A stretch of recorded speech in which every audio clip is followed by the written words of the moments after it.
brings a tear to my eye. Fell like a house of cards. This is going to make quick work of cleanup.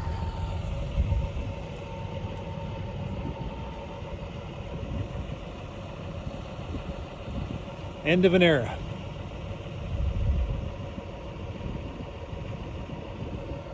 I have about 22 yards left to move in now. So I'm, around that halfway mark. Just kind of slogging along through the mud. You can hear the roar. You can feel the breeze from this entrance from the colony. It's the colony's venting. It's quite unusual. Smells terrific. Roaring. I love it. These are my Saskatraz.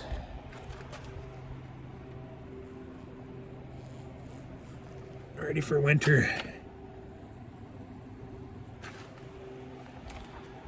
So the shed is cool. It was 12 degrees today, and the fans have been keeping the place down to, well, there's 4 degrees. It was 3 when I walked in before I opened the door.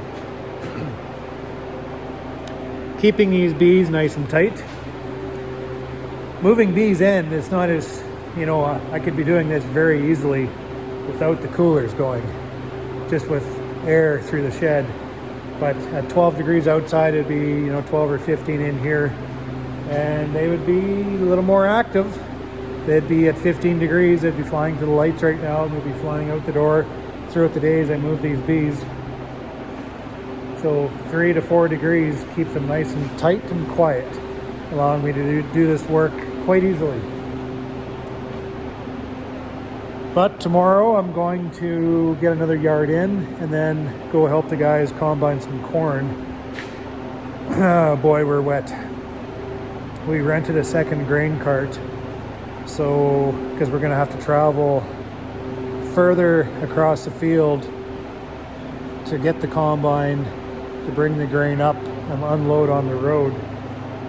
So it's going to take a lot of cart driving, so we'll have 2 carts going tomorrow, just to manage the mud and to keep that combine going. We have about 500 acres left, so tomorrow, well, by the weekend, if we get sunshine, we should be able to finish the field we're on and knock off that last field, the 250 acres, next week.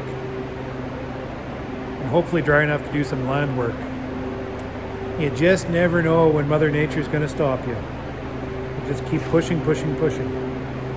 But I mean, this kind of work here, moving colonies inside, it's not pressing. I'm just getting an early start just to manage my work. So then when I'm called out to the field or whatever, then at least I have something done. And you never know when that dreaded blanket of snow is going to fall across the countryside. The problem is, with it being so wet, if we do get some snow, it's going to be muddy. And I know what that is all about. So, pick them up when I can, get them put inside here, done for winter. I mean, whether or not I move them in the week before November or the week after November 1st, it really doesn't make a damn of a difference. The bees aren't flying anyways. And they might get another opportunity to fly, but how much actual bee flights are going to be? And how really important is that last flight? I don't know. Today I was up to 12, and I moved all day today. They're not flying. Nice and lethargic. Those ones that fly this time of year on a warm day, I've often wondered if those are the first ones onto the floor anyways. So I might as well get my work done.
wet just ahead of us here too. The combine was going sideways.